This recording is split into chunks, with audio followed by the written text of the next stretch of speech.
Streets I Can't. This is my motherfucking documentary.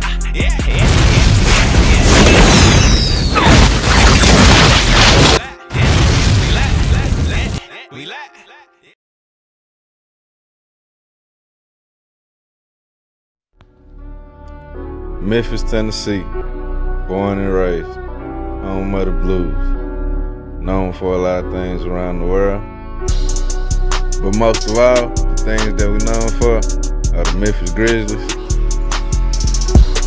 Hill Street, our barbecue, and most of the music that comes out the city. But on the other side of things, it's a whole nother lifestyle, another scene, and a whole nother culture that no one really speaks about in the city. And that's the street racing culture.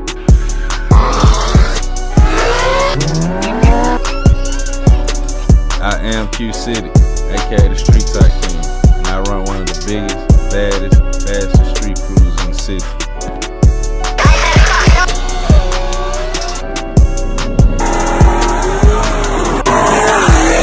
I've been racing cars since I was a teen. But the last past year, I really made a name for myself. Put me and my crew at the top of the food chain, and everybody wanted to race us. So, ride with me through the city as I go into my life, go deep inside my life, inside the race world and my personal life. I am the Streets I Can't.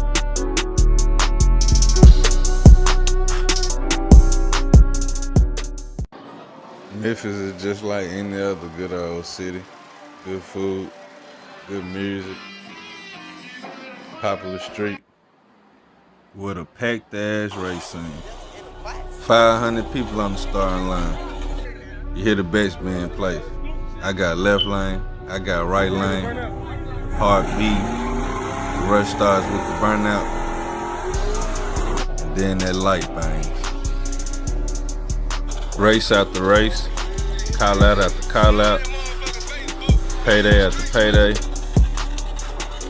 and gap after motherfucking gap. With so many races, I can't even keep up with all of them. Even race JJ the Boss this year.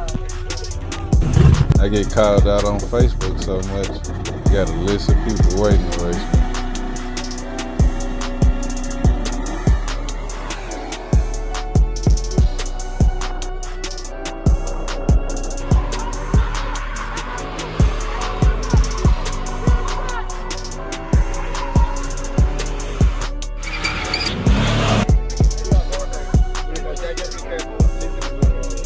I always had a passion for cars and racing, so I'm always on the race scene. Yeah, that's what I'm saying. Like, they're gonna go for big money, bro. That's all. Yeah, he just saw it. He's like every time. Okay, but I can't put no road race. Why not? This for the documentary. I can't put no road race. Oh yeah. So it's gonna be dead gone for the camera. Race you, they call me out from the wholesale. Yeah, don't show up. Real talk. You gotta make the money. I don't know you. Hold on. That's zip time, man. You a legend.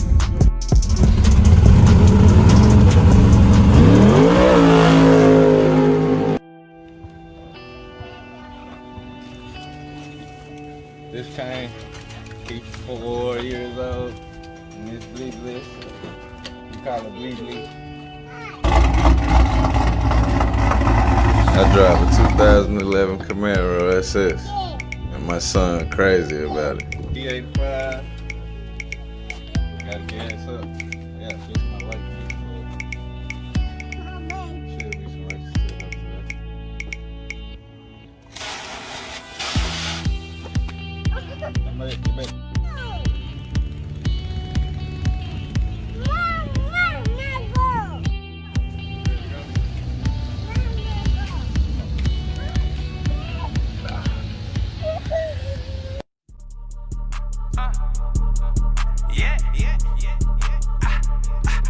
It's Q, nigga.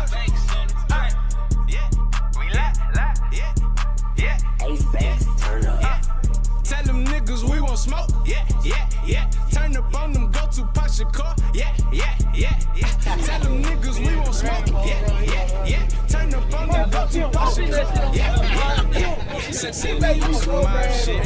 See, I've been getting pussy from the Look, yesterday he was talking shit. He was like the Black 5 I used to be out like, yeah. And I was like, run the vet. He told me, I don't got nothing for the vet. Man, get the fuck out of here. One night. That's my boy C. He had me with everything, Mods&Muscle.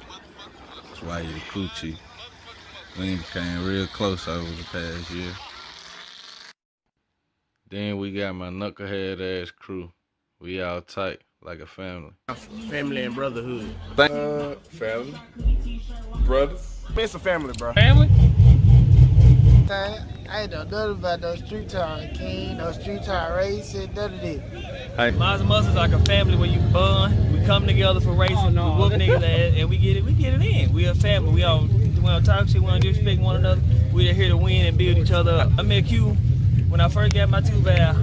Met him out here, he was coming out here whoop racing, and he put me in steps and taught me how to win a lunch, my car win a lunch. He taught me, and he brought me in before we even knew what Mods&Muscle was. He brought me in like a brother. He didn't look at me, my car wasn't his name. He just brought me in and showed me the way to race. A couple years ago, shit, just out here riding and shit. Next thing you know, shit, we be down here to get every weekend, you know what I'm saying? Shit, back before Mods&Muscle, we even really out here, you know what I'm saying? We just out here kicking, racing shit, having a good time. It was a brotherhood, you know what I'm saying? Shit was like family, you know what I'm saying? I swear to God. I thought everybody was super side up, one came behind us. I said, I know. I said, I already know what's he going. I started from the bottom with my crew. All of us were slow at the beginning. But then over time, things changed. Now we one of the fastest crews in the city. I couldn't get that hoe, because them folks would have stopped me, nigga. Drip chick. I'm out with my crew almost every weekend. Even if we ain't racing, we just on the scene hanging.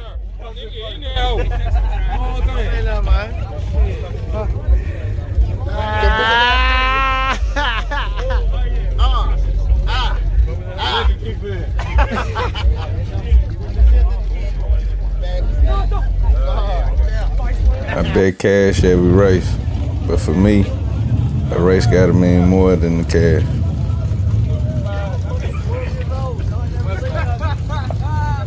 We trying to get started.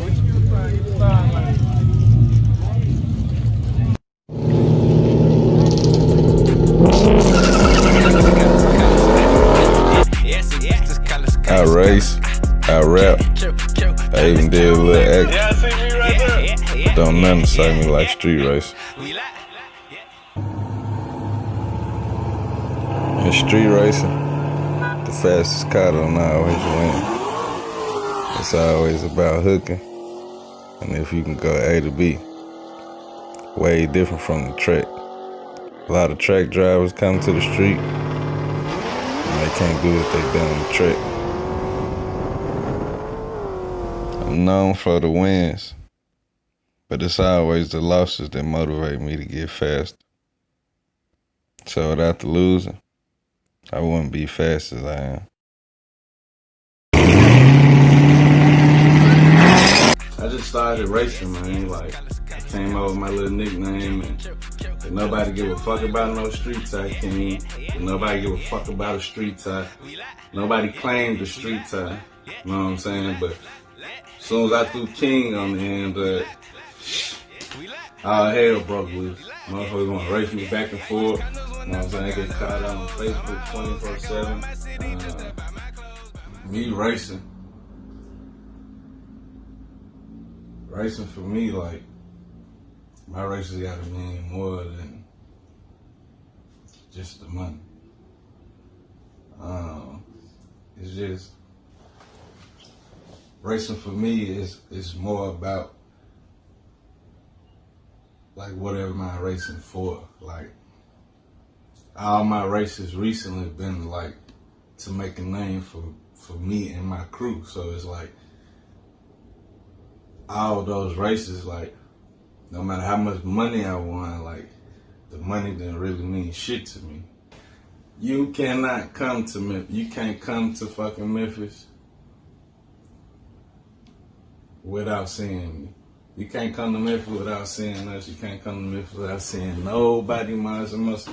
You gonna run into this shit. So it's like we stamped in the official. Like, it's no way possible that you can come to Memphis and not hear about Mods&Muscle, man. That's my dad. He owns a construction business that I help him with.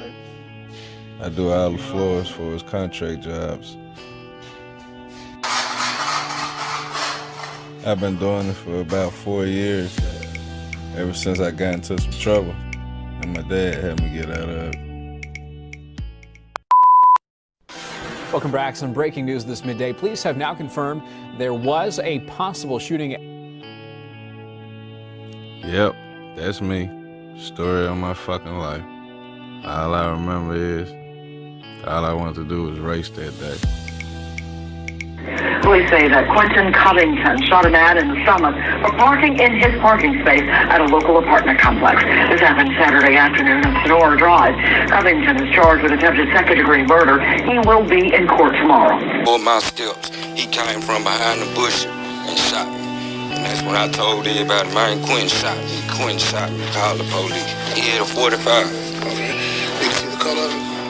I think it's like I said, I just can't remember. Gone for an hour and a half, Mr. Covington stepped out the bushes.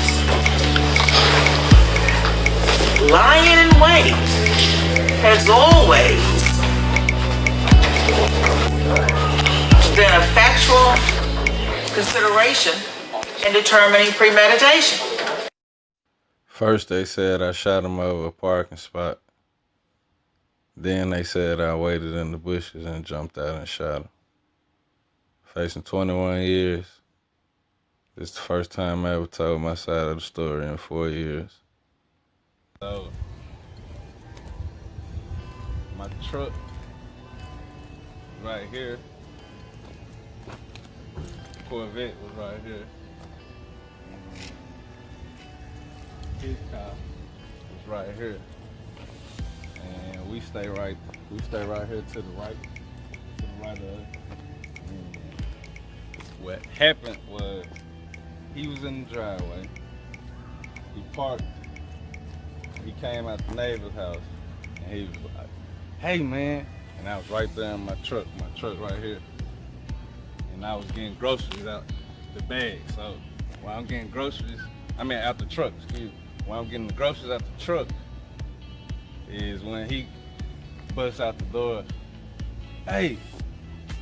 So he talking to the guy in this passenger seat. So at the time, I didn't know who he was talking to, so I just turned around and looked and was like, "Huh?" And he was like, just kept talking to the dude in the passenger seat. So he got in the car, he bags out and comes this way. So he swings this way beside me, and he like, "What you say?" I said, "Oh, my bad, I thought you was talking to me." And he, "Wasn't nobody talking to you, boy."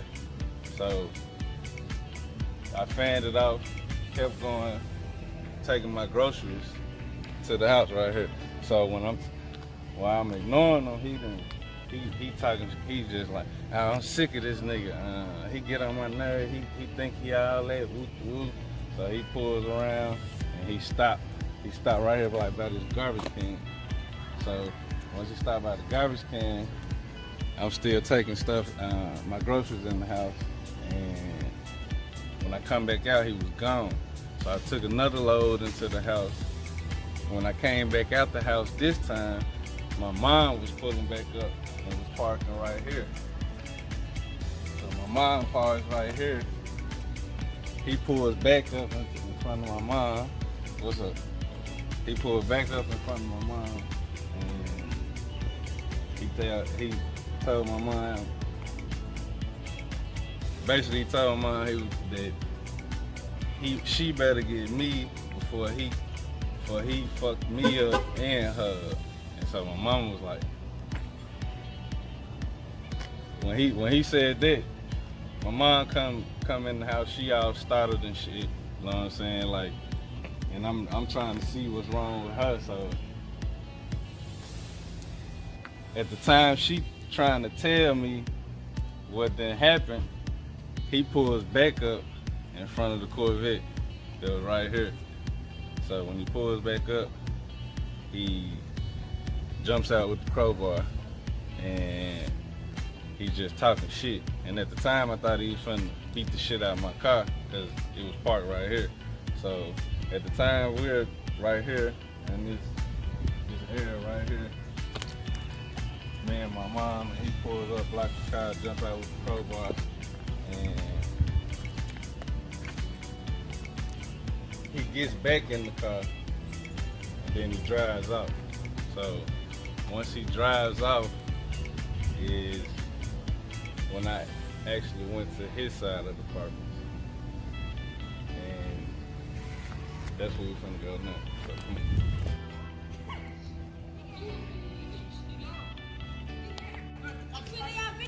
Yeah.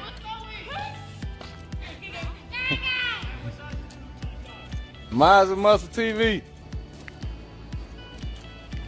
So, when the first incident happened, he pulled up at my house like 4 times. So, this was the second incident where I actually came to him actually trying to see why he kept coming to my house. So, when we got here, I saw he was sitting. He was right there, parked in front of this walkway, and he was in the driver's seat. So he was like, crazy, man. He was right here. But he was like when nobody parked right here. He parked his car like this way, like facing this way. And he was sitting in the driver's seat. So he's sitting in the driver's seat. He just looking straight. I walked up to his driver door that was right here, and I said, asked him why he kept coming to my house. So he just sit there and didn't even reply.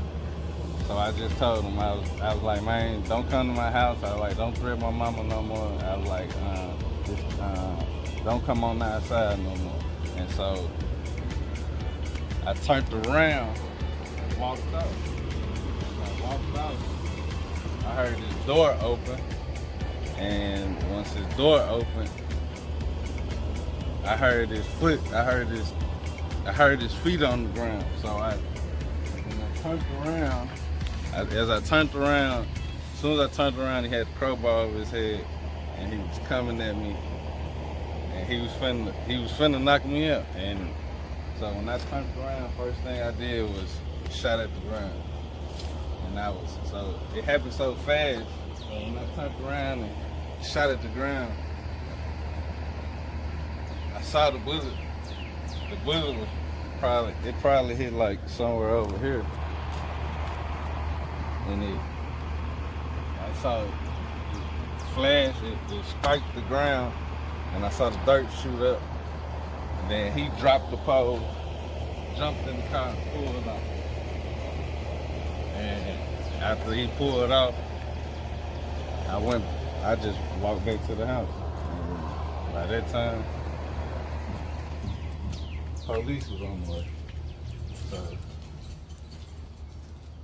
all this happened like I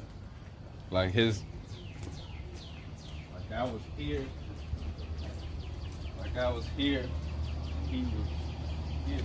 He got out the car, like he was coming pretty fast, and he was charged with the crowbar.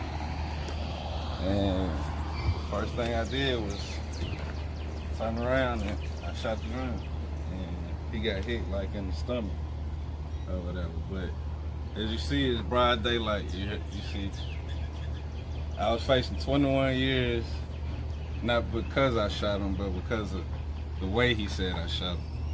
He said I was hiding in these bushes in broad daylight. He said I hid in these bushes for an hour. And then when he came home, I jumped out and shot him. And as you see, there's no way possible. Like, it's broad daylight now. Like, you see people, it's people in and out their apartments here. Like, And for me trying to murder a man, it don't make sense. Why would I hide in the bushes in broad daylight for an hour and come out and shoot the ground one time? Like, he got hit with he said I had a 45. I had a 40 cal. It was black. He said he don't know the color of it because he said that he knows a 45, but he don't know the color of it. Like, that's what's crazy. Like, his car was right here. I was right here. All this happened within 3 minutes of the whole incidents, and it just, everything he said in court was a lie. Like, everything he said in court was a lie. There's no way possible I was hiding in the bushes for an hour here, waiting on him to come, and I just got out and shot one time, and he caught a fragment of a Rick. They got the bullet. That's the only thing that saved me was the bullet, because they got the fragment to the bullet, and actually you can tell that the bullet hit something before it hit him, because it slowed the bullet down.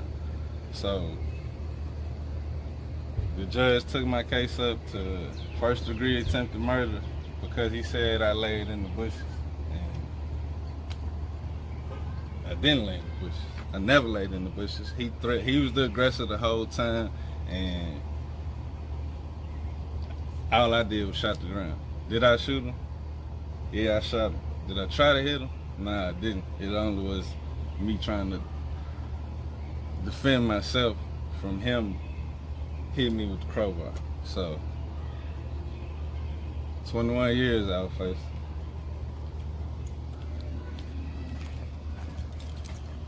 Came back through here.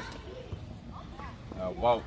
By the time I made it back to the house, I heard the police sirens. And I only left the scene because at the time it was 2016. They had just had a big Black Lives Matter thing on the bridge, and so it was a lot of chaos on the bridge, and all the Black Lives Matter shit was going on.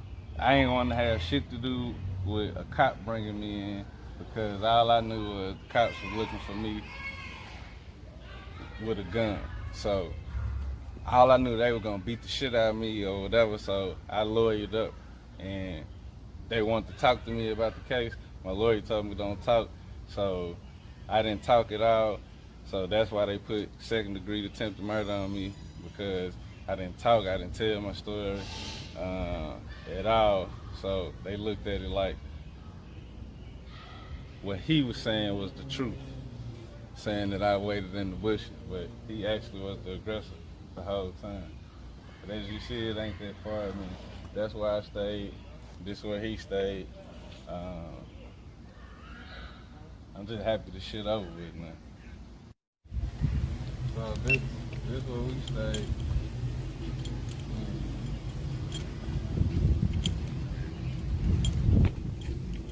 I stayed right here. My nigga stayed up here. So when I heard the sirens, when I made it to the house and heard the sirens on the way, shit, I jumped through the back door right here and jumped the gate.